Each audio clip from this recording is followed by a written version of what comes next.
Guys, welcome back to another video.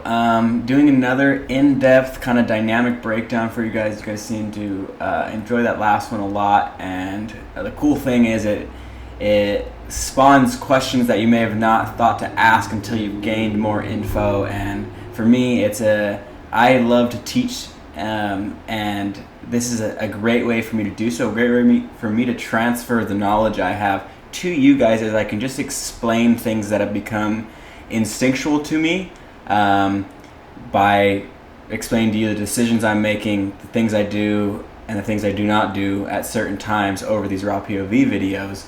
I can explain those things and they can become little tips and tricks to you guys during your sessions. So it helps me teach and it helps you guys learn. So we're back with another in-depth breakdown. Pretty much, this is a sequel to, I don't know if you guys, I would assume most of you have. If you haven't, then you could go and watch the other one I did where I covered this zone I got in at Off the Wall Back Door, and I then covered a situation Ben Gravy got in the same zone. That video was posted like a month ago, I think. It's live. So after that happened, this video I'm putting up now is from the same session. I cut that breakdown as it was already pretty long. Just after that incident happened where I got caught in that zone, I got finally pushed to the beach using that technique we talked about, letting the white water take me in, and I went directly in. The session was not over, and quite a shocker it was. I went directly into a horrifically timed paddle out. So we'll play that now. We'll go over it as it happens, and hopefully just find some cool moments in there. Oh shoot. I'm gonna pause that so you guys can hear. Big rocket off the wall there. Just an added situation to that whole deal. And this is kind of just washing up. Usually, because of the way the reef is, the current splits, so you can see the current pulling that towards rock piles there, and just maybe 50 foot down the beach, just run up the beach a bit, the current then pulls towards Aokai, so it splits along the reef almost directly in front of the pipe. So pretty much what just happened is ran 50 foot down the beach, jumped straight back in the water, and I was just so adrenalized. I didn't really check the paddle out too much, if I remember correctly. Generally, like I said last time, I try to jump in during a set with the hopes that I can battle it in the beginning while I'm fresh, and if I'm halfway out, the set will end and the low will start. As you can see right there, there's a channel, and I'm heading for that channel. Looks like Kalani David I'm paddling out with, and at this point, like, pretty exhausted. The session's been going on. I've had a few big beatdowns, but pipe is still going off. There's barrels spitting, so that means there's makeable waves, so we're headed back out there.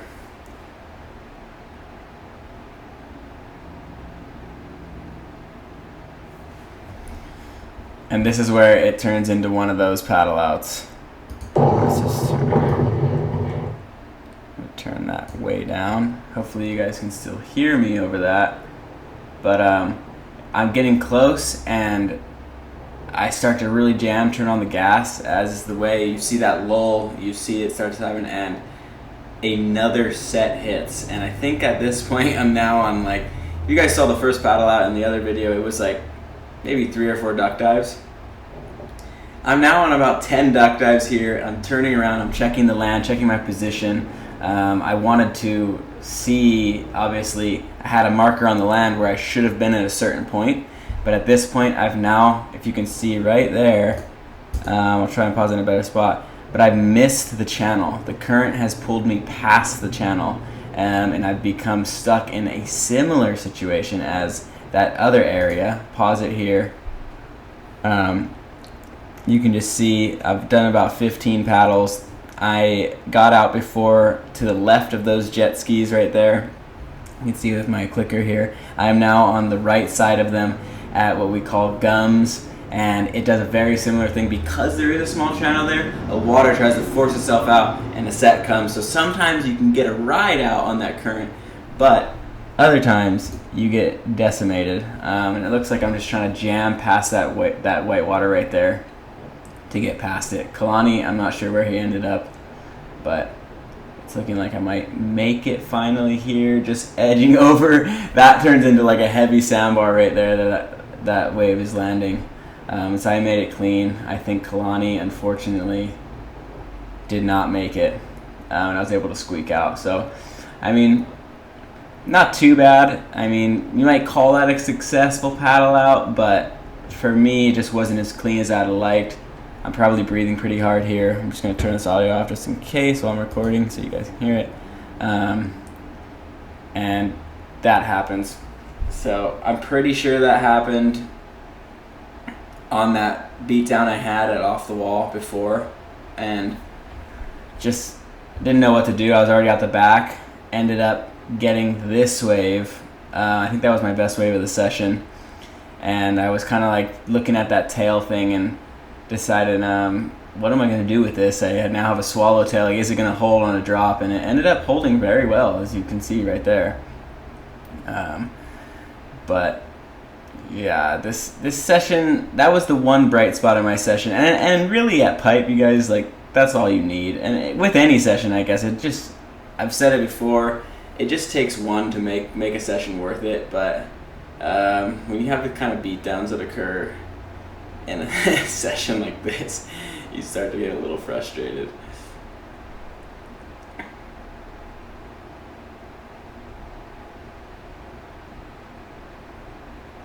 A little cover up, just bad decision making right there.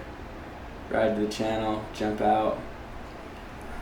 Always try to, I don't always jump off right away after a wave like this. I try to ride as close to the channel as I can, and then exit as I have the shortest path to the channel right after.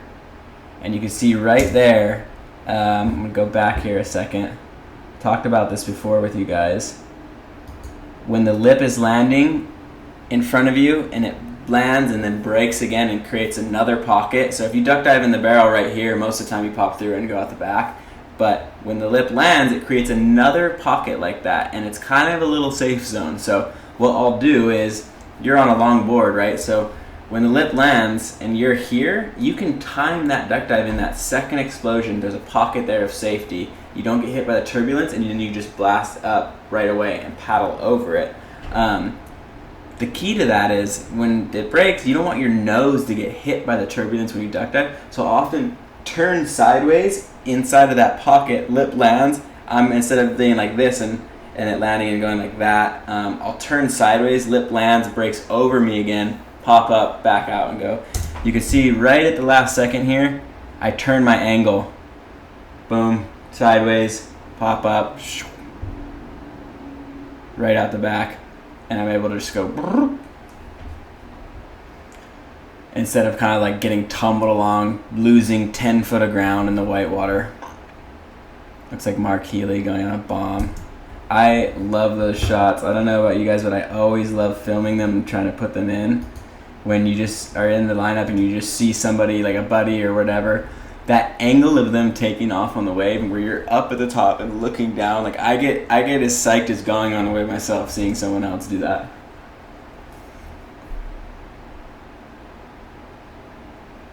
See, there's a part in this where I really wanted to break it down for you guys, where I kind of get cleaned up by a monster set.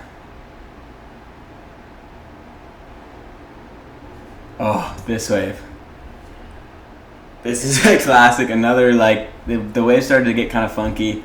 Thought, hey, I'm going to go on this and try and doggy door it. And it's just kind of that situation where the longer your session progresses, the more tired you get. Your decisions start to, you should be more careful. I obviously don't take my own advice, and I get more sendy when I'm more tired, which usually results in more beatdowns. So yes, it takes me many lessons of the same thing to finally get the point. But what happened here is I took off on this wave, butt stalled, stood in the barrel, let go of my rail to pump, and it was ideally going to bottom turn out of the wave.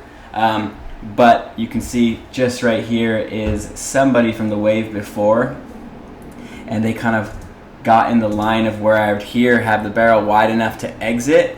I kind of had to prolong my exit, and what ended up happening is I turned and got absolutely lipped in the back of the head. So just another added on beatdown to that. And I mean, there's just nothing to do in that situation. I have hardly any tips and tricks for getting lipped in the back of the head. I mean, the best advice of all is to not get lipped in the back of the head like I just did. I would avoid that at all costs.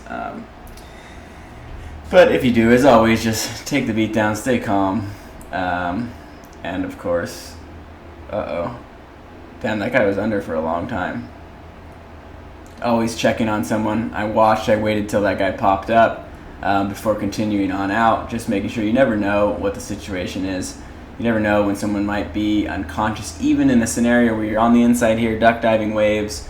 You want to just keep an eye out. What might be mellow for you could be life-threatening for someone else, or they could have gotten injured on the wave. So just like you saw there, checking on people. Sometimes I'll even go, oh, you good? Give me a heads up, pat my head, good, you good, okay. And moving on.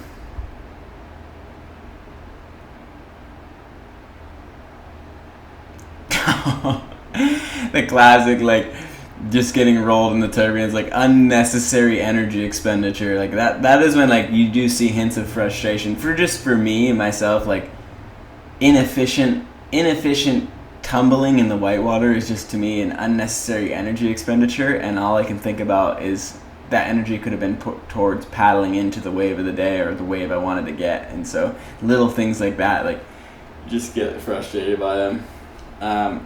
Getting cleaned up here out the back, and I'll go over this briefly. You guys may or may not do something similar. When I'm in the whitewater, my eyes are not open underwater. If it's whitewater like you see here and I'm duck diving a wave, my eyes are not open.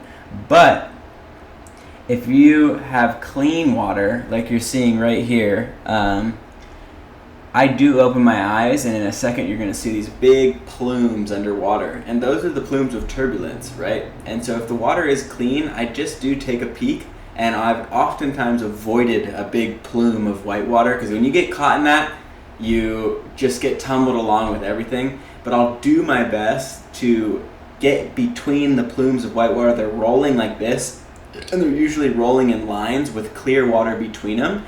And if you are in clean water and you do dive under a big breaking water like this, you do actually get a chance to see the pockets between these plumes of turbulence that you can shoot up to the surface in. It's like, just like the power, quickest way to the surface without having to run into any turbulence or violence. And I'll often look for those. I don't know if I nail it here, but kind of looks like I do. Like you could see how long I avoided that one plume but dip, and then was able to come up to the surface here, rather than like getting tumbled in one of those plumes and they just drive you down to the bottom. Here,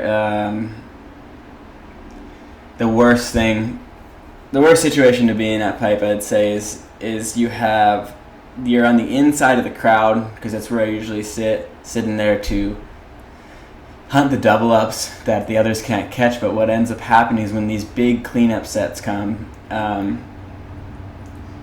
you're inside everyone that's bailing their boards. And so that last one, I don't know, it looked like I duck dove it. I'm not sure. I'll have to just go back and see here. I think I might have duck dove it, but no, I don't think that was a duck dive. You would have seen the nose of my board. Too big of a whitewater, maybe.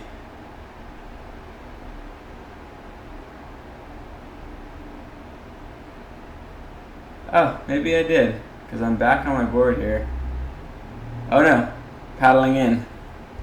Oh, just like I was saying, I think I did actually duck dive that wave. I'm not sure, but I usually duck dive those unless there's boards flying at me. But I didn't see the nose of my board on that, so I'm just not sure if I did. Yeah, like I said, worst situation to be in here. Just simply because, look what you're seeing here. If you can follow my arrow, there's a board. Someone's off it, they bailed. This person has bailed, he's off of his board. This person bailed, he's off of his board. We got a soldier over there duck diving. Soldier here duck diving, I think. And people trying to escape the crowd. And these lucky individuals in the safe zone watching us victims get worked. Always feels good when you're up in that clear water and not the one in my position. But you'll see here in a second the dangers of that massive crowd at a wave-like pipe is how many boards come flying at you in these situations. You can see right there, that board spearing out. Someone broke their leash. Pretty crazy right there. I know I'm replaying this a few times, but the guy's leash broke instantly right there as soon as the white water hit it, and that board came flying like a spear. So like any one of these people that are bailing could be a potential board that's going to be tumbling in the white water at you. And in those kind of scenarios, like you see in a minute, like I do try and if I know I'm getting caught, I know I'm going to make it, I'll paddle in, because the further in you get, you're just going to get less of the turbulence of the wave, the less powerful the wave becomes. So I will try and escape a little bit, but when boards are flying like that, like I'm not usually going to be continuing my duck dive unless I see that I'm in a clear space between the boards, just because of safety for my own reasons. If there was nobody, I would do a duck dive, no boards flying out duck dive, but at that point, if people are bailing in front of you, there's just no reason to get hit by another board. Obviously, it's a major problem because it causes a chain reaction. One guy bails, the guy behind him bails, and the person behind that person has to bail because these now boards piling and getting flown at each other.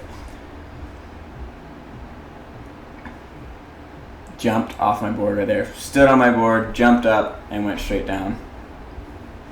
Is what it looked like happened there.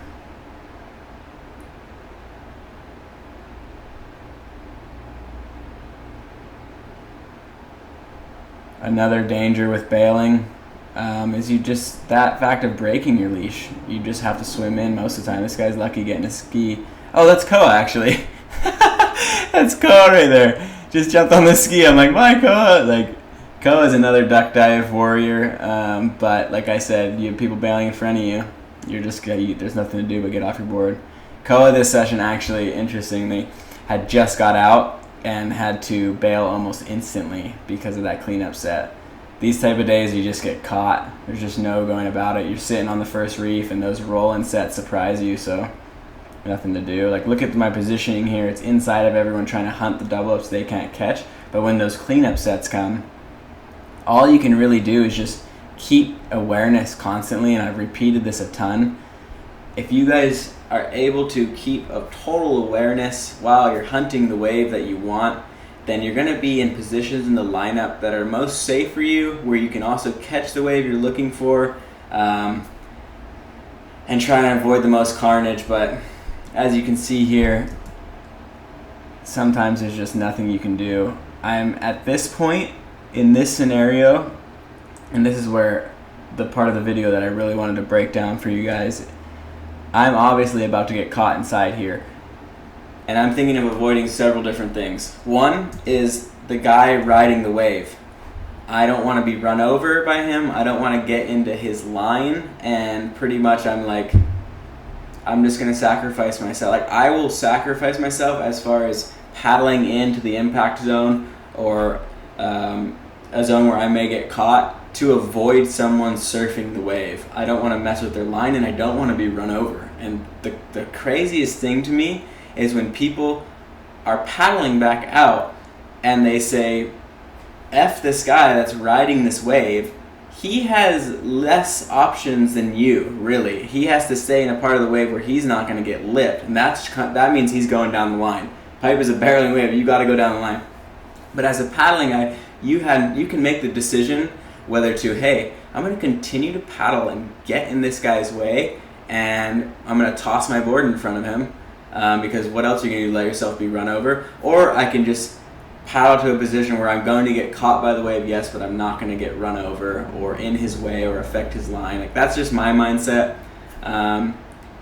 I usually tend to just stay out of the surfer's way. I see more often than not people just don't care. They'll paddle directly in your line to try and save themselves, but what most often ends up happening is they don't save themselves. they'll throw your board in the face of the wave where it can tomahawk into the surfer. So you end up putting yourself in, one, the same amount of danger you were in before, and two, you put someone else in danger, and even in a more risky scenario, because he's riding a wave, he doesn't have as many options of where to go, and your board's flying at him in the barrel. So it's just like, for me, it's like a lose-lose doing that.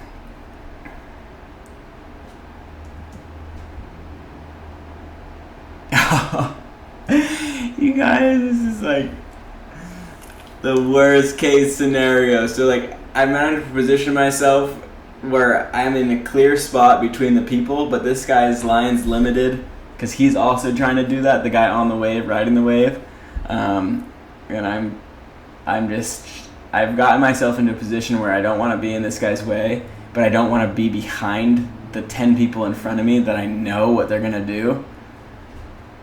And so basically you can say I'm effed. And classic chain reaction here. Bail, bail. One guy's at least duck diving.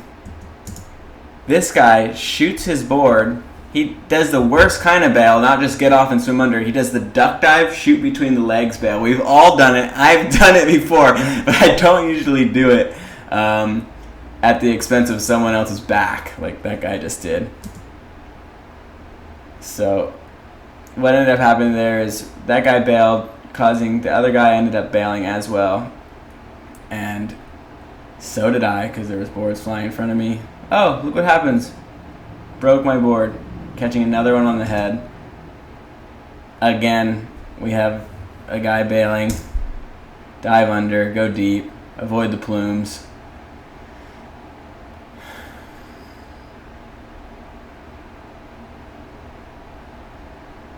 Now you're just basically stuck swimming with an anchor.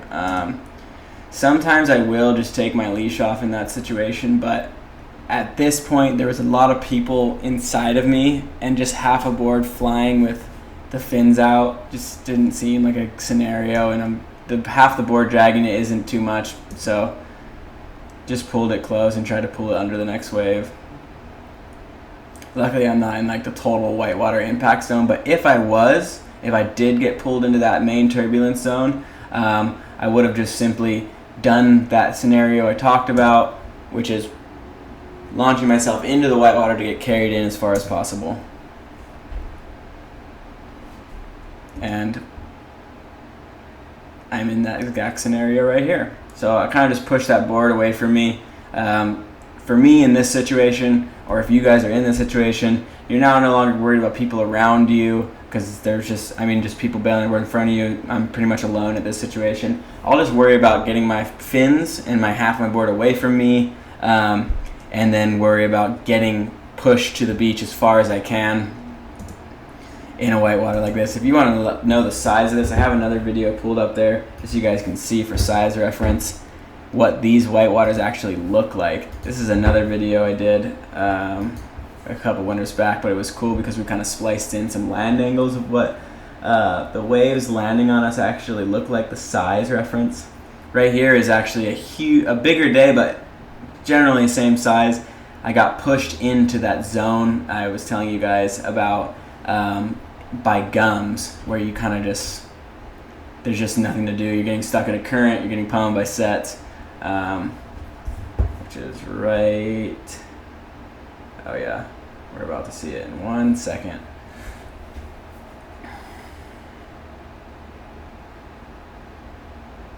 Just the most devastating scenario here. You're just getting wrecked by the current, no control, and getting pushed to a place where you're pretty much knowing you're going to get absolutely demoed.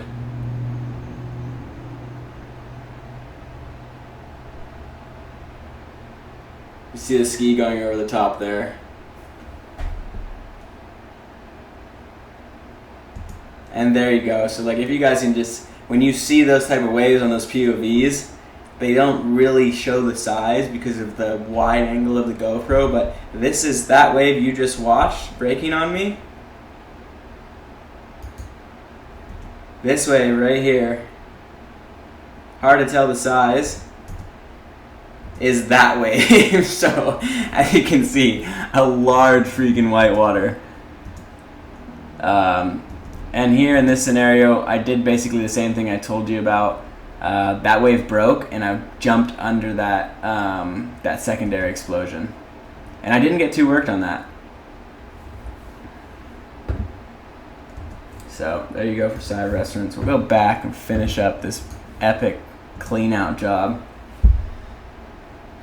Straight to catching more waves on the head. I spend half my life diving under and duck diving and getting worked in whitewater. But I mean, I guess it's hard to tell here, but right there in that wave, I traveled probably 50 meters underwater just by doing that technique of throwing myself into the whitewater. Shout out to the lifeguards, ocean safety. These dudes, they sit out at pipe when it's big, and although I got pushed in there, he thankfully ran in, grabbed me, threw me on the ski, and these guys will do it during a big cleanup set like that. I mean, I had a broken leash. It would have taken me another 10 minutes to get to shore. I would have been stuck in this current headed to Aokai. So they're a huge help, especially with people that are less experienced in getting in this area. They'll zip in, grab a guy, throw him on the beach, rip back out, grab another guy, throw him on the beach, and do that whole thing. So that, I hope you guys enjoyed that. I hope you guys got something out of it. Hopefully there's some little tips, if not just entertainment. If anything, we're doing a lot more of these breakdown videos. I'm going to do more reaction videos. I want to break down some cool things like Kailani's big Nazare situation and a situation I also had at Nazare, as well as things like my worst beatdown at Mavericks and that kind of stuff. All terrifying things, all things I hope you guys can learn from, as well as specific stuff on duck diving and all that kind of teachable content. Hope you enjoyed the absolute beatdown. This is kind of the sequel to that other video I had, just so thought I would clean up that session and finish it off, show you guys what went down after, which was just more beatdowns and stuff. So got some epic content coming out for you guys. Signing off.